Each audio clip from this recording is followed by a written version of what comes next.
What's up, everyone? Welcome to Lowered Expectations. Thanks for lowering your expectations and hanging out with me here. I do appreciate it.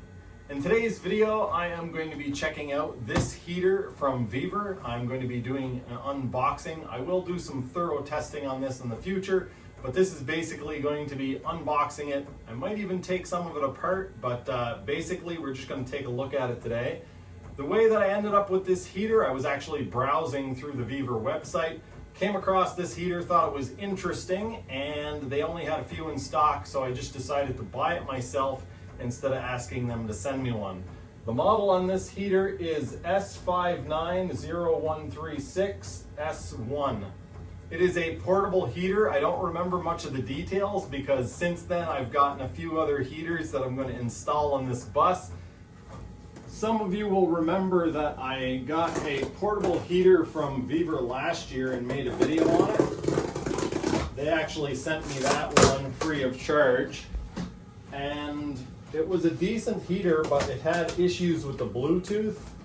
I'm still having issues with the Bluetooth. They've done some updates, it seems, on the app, but it still doesn't work well. If you listen carefully, you can probably hear the click of a diesel heater in the background, and I'm probably going to have to turn that up because it's quite cold out here today.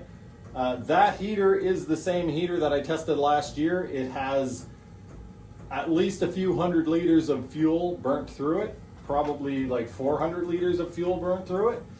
And it is still working perfectly, but the Bluetooth app for that one is undesirable, let's just say that. As with all Vevor products that I've received, packaging is very nice. Some people don't give packaging enough credit. It takes a lot of work to get a product actually to the customer without it being destroyed because shippers aren't always gentle. Let's just say that. Okay, so the manual, let's take a quick flip through this and see if it looks halfway reasonable or sensible. It is recommended to use high-grade diesel fuel when refueling the diesel heater. Other types of fuels, such as kerosene, vegetable oil, gasoline, waste oil, etc., cannot be used. Otherwise, the heater may have unpleasant odor and malfunction during operation. Why didn't they send me this manual from the start? It would have saved me so much trouble. If you're not familiar with my channel, then that joke won't land very well, but I made a several part series video where I tested trying to burn waste oil. That's kind of my thing. Anyway, this manual looks like a very good one. I am probably not going to read it unless I have some sort of problem. It has a compass built into the top of it. It has a freaking, wow, this is a nice heater. Wow. Now that's a diesel heater, folks. Wow. Nice. What the heck did I buy? Okay, we're gonna pop the hood open here. We're gonna pop this cover open and take a look. I am quite curious as to what I purchased here. Okay. Oh, wow, neat. So it's actually got a little compartment. The compartment keeps the power supply. There's so many things I want to show you guys right now. The fuel pump is mounted in a giant silicone rubber thing. It uses the hard line. It has what looks to be a 3/16 steel mounting plate. It has lights built into it. It has a filter here. It has a storage place for the, wow. Okay, one thing at a time, Joel. As you guys can see, it comes with the exhaust. It seems like it comes out the other side here. We'll look at that later. We have a 12-volt connector that you can attach to a battery that has some nice eyelets on it with heat shrink. It is a fused connection with a 20 amp fuse. That seems a bit much, but whatever. And it has a plug on it so that you can plug it directly into the heater. That is pretty nice. The hose itself is much higher quality hose than normally comes with these. Ah, interesting. Oh, wow. Holy crow. So it's collapsible. Wow. I tell you what, folks, I think this heater was $240. When I bought it, I thought it was a little overkill, but now I'm starting to think this might be worth every penny. It's got a little plastic ring in here. I'm assuming that's so that it's got a little plastic ring on each side. That's so that you can re-clamp this, reuse it, and probably so that you can slide it on and off easier. They've got a remote attached to the fuel line. It's your very basic remote, which is power, mode, and then up and down.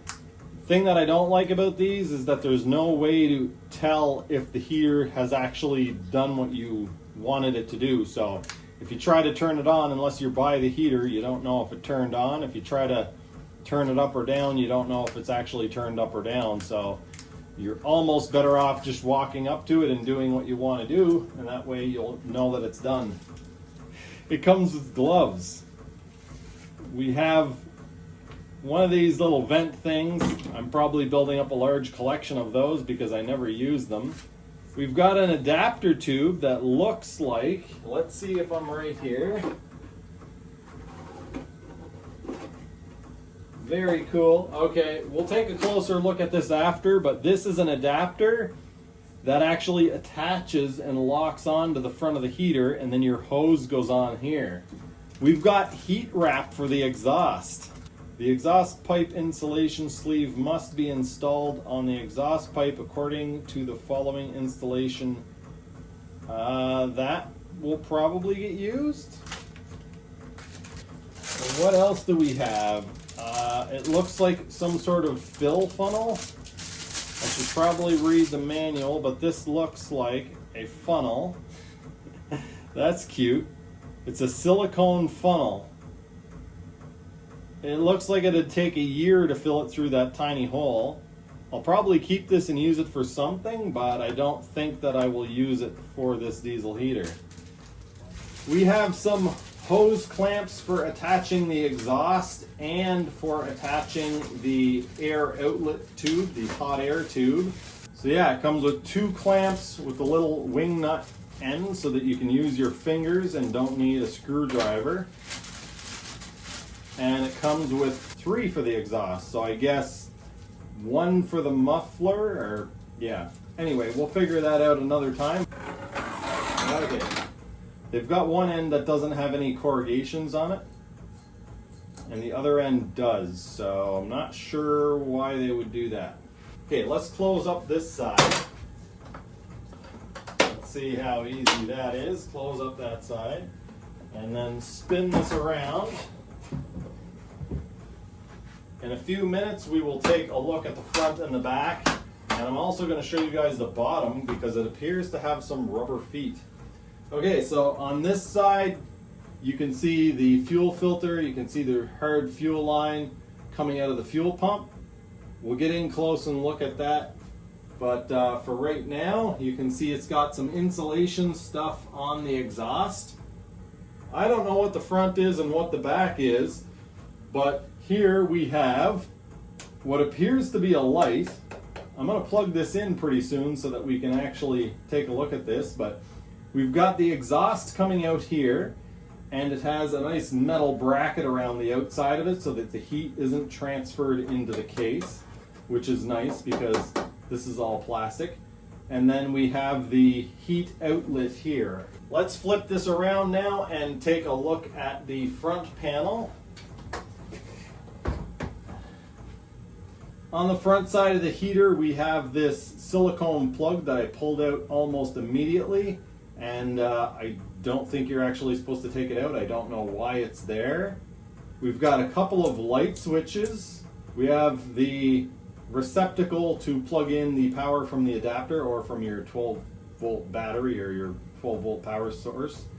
We have the controller, which looks pretty simple. It's got 3 buttons on it. We've got a settings button, we've got a dial, and we've got a power button. I like that, very simple. Over here we got a fuel button. I wonder what that is. That might be a prime button to prime it. People will enjoy that if there's a prime button. All right, Vevor, you're losing points for too sticky protective tape. Okay. Okay, that's one light. That's some other lights. Let's go around the back here and see. Yeah, it sure does have some lights on the back. Interesting. Very, very interesting. Before I put any fuel in it, I've tipped it over on its side so we can take a look at these silicone feet. I think they're silicone anyway. They're held on with a screw in the center. Looks like it's probably relatively durable. Not only is this one of the fuel pumps that is supposed to be quieter even without the silicone damper, but it is one of the upgraded models that actually can be taken apart and cleaned out and serviced. I don't know if I made a video on it last year, but I actually got a few of these for my waste oil burner and took them completely apart. On the top of the heater, we have a built-in compass, which I suppose you could use to find your way out if you were lost. But if you're in that desperate of a situation, I think you'd probably leave the heater behind because it's not exactly light.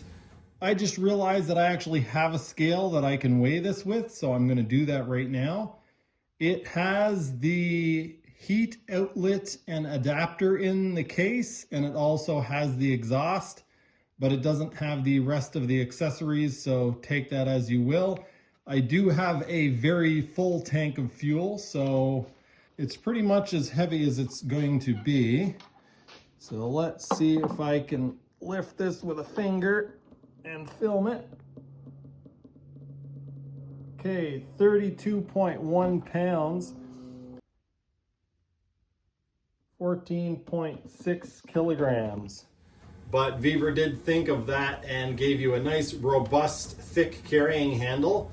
They give you the upgraded fuel cap, which is nicer than any of the fuel caps I've seen on any Vevor products in the past. I may test this, but it looks like it has some sort of material or device to try to stop fuel from coming out the vent hole while still allowing air to get in.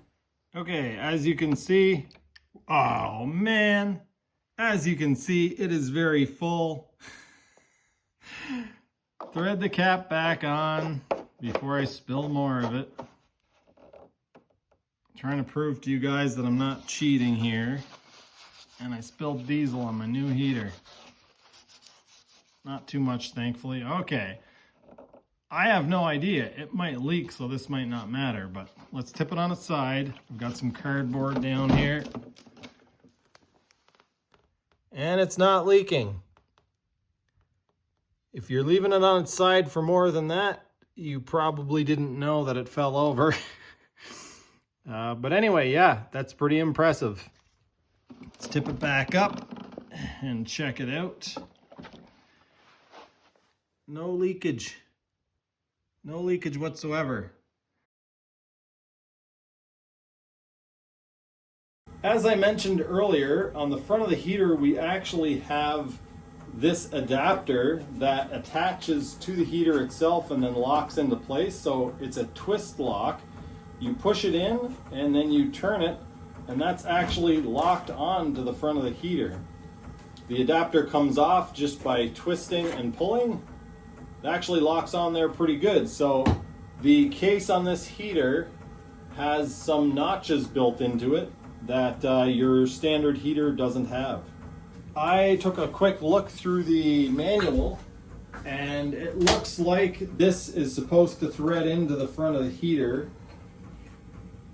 Let's see. Oh wow, very cool. And then it actually butts up against that ring. I'm sure there's a whole bunch of heater nerds that are watching this that are like, yeah, H calorie and LF bros and whatever have been doing that for 5 years. I haven't seen it. I'm sorry. This is the exhaust off of the portable heater, and I've got bad news about it. It is a right-hand thread. This part is right-hand thread, and a normal pipe is actually left-hand thread. So this is a normal pipe that I cut the end off of, and I thought I was going to be able to thread it in there, and then I looked closer and saw it is in fact left-hand thread.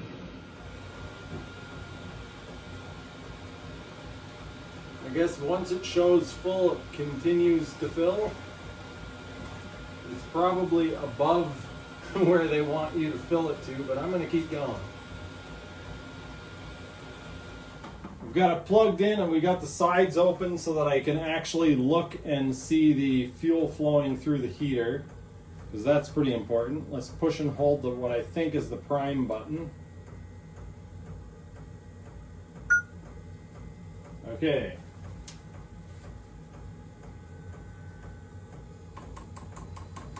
Okay. Now I gotta watch and make sure we don't over prime it here. I can still see air bubbles going through.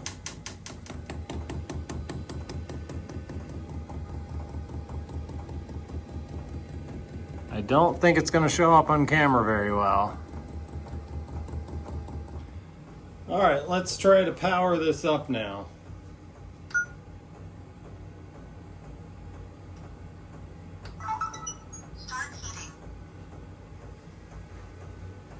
Says 14 degrees Celsius in here, 1 kilometer elevation.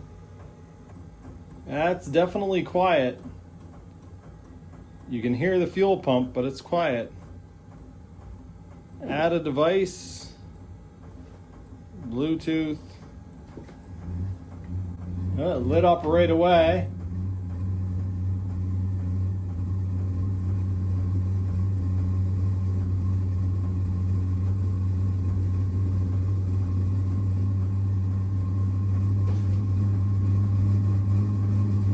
Okay, now I gotta figure out which heater I'm using, because there's 3 available.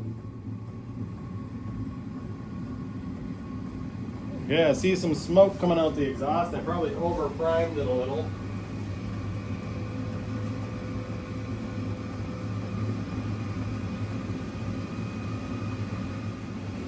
I don't know how much that insulation helps. That exhaust is still real hot.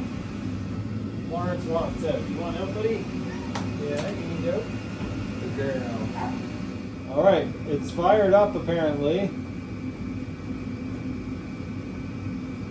Okay, I don't want to set the temperature. There we go. Put it all the way to the highest setting. Let it burn off a little. A lot of these heaters make a smell like burning rubber from the factory, and apparently what it is the mold release that they use on the plastic housings around the heater. This one has a smell of heat like when you start your furnace for the first time of the year, but it doesn't have that chemically rubbery stink to it. Lots of hot air coming out of it. Let's turn it down and see how quiet it is at the lowest setting.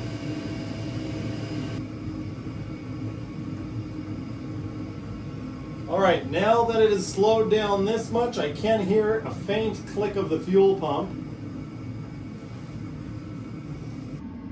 I suppose this is actually important, or something that we should be checking. This will tell us the temperature, but also, okay, no carbon monoxide.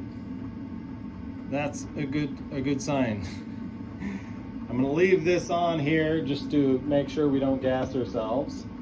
I've got a Bluetooth heater in my truck that uses this same app. That's 93B0, and There's one in BJ's vehicle. I'm not sure which one it is, so I'm going to take a guess and try to connect to this one. And hopefully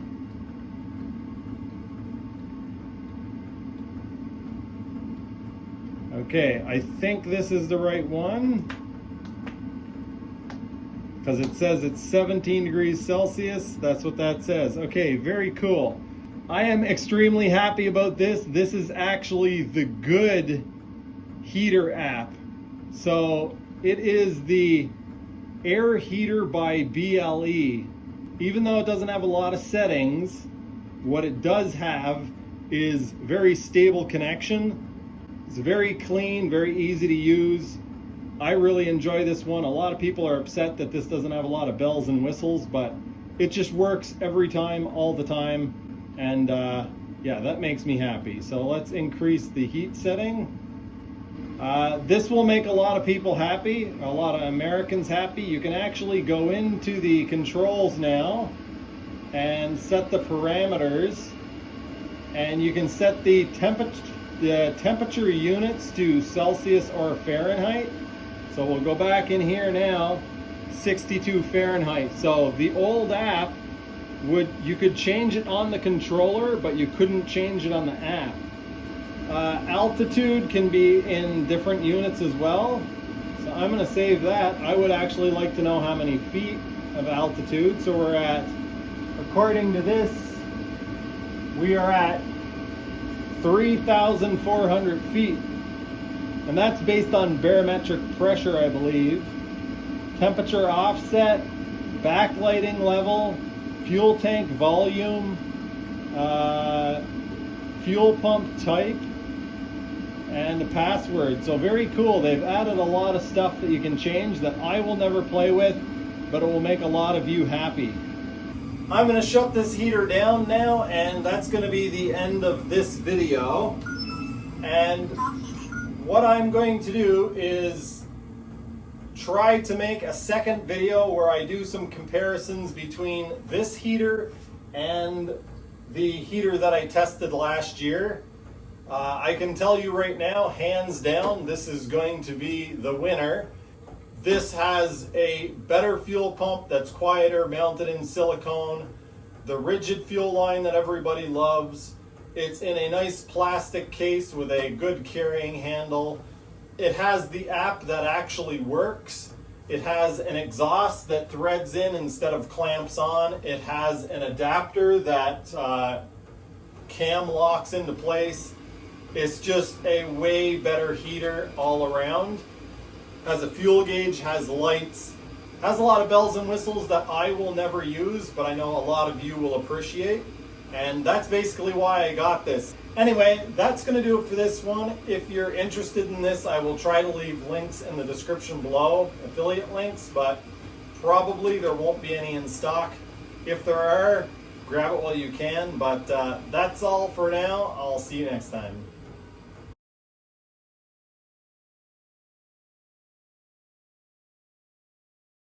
After shooting all the footage for this video and editing it, I noticed a couple of things, and I'm going to talk about them right now. First thing being, I paid $235 Canadian for this heater delivered to my house, and when I went to check the stock on them to see if there would actually be any to sell to anyone, I click on the link that I used, and it is now $274 Canadian.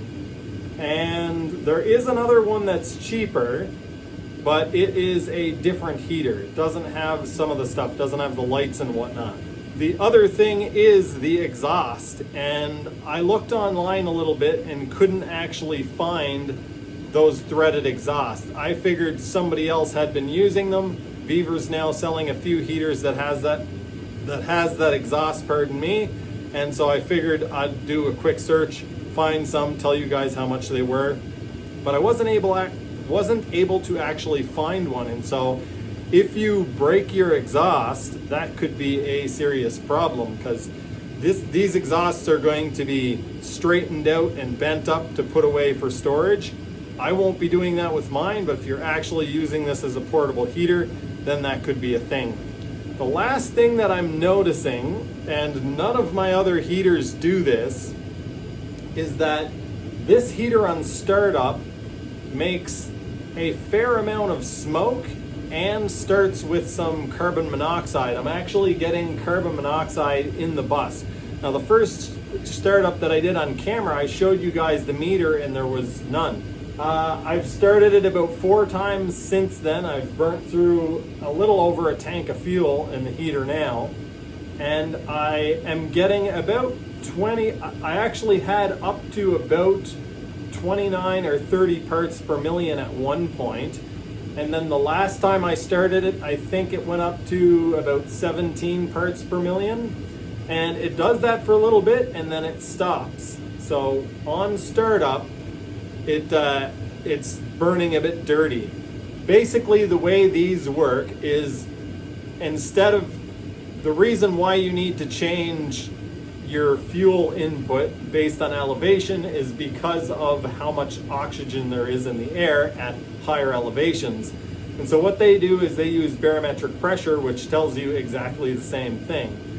And so basically at a certain elevation, they actually switch over. It's not like your car, the fuel injection in your car will constantly vary. If it goes up a couple degrees Celsius, your car compensates for that. And so what's happening, I believe, for me right now, is I'm getting very close to that threshold of switching over, but it's not actually switching over. So I'm high enough in elevation, about 1 kilometer of elevation, according to the barometric sensor. It changes. Today it's 900 meters. Yesterday it was 1,000. Anyway, so I believe I'm not quite to the point where it switches over to alpine mode, or it switches over and leans out the heater. Now it doesn't actually tell you on the controller, as far as I know, it doesn't tell you when it does that. So I suspect what's happening is I'm still in low elevation mode, but I'm right at the peak of needing to switch over. So the heater has been working perfectly fine, makes a lot of heat, it's efficient, it's fairly quiet, haven't had any real problems, but it does start up a bit smoky and there is a bit of carbon monoxide. I wanted to share that with you guys because obviously I just finished promoting this heater and now I'm finding these things. So hopefully you understand.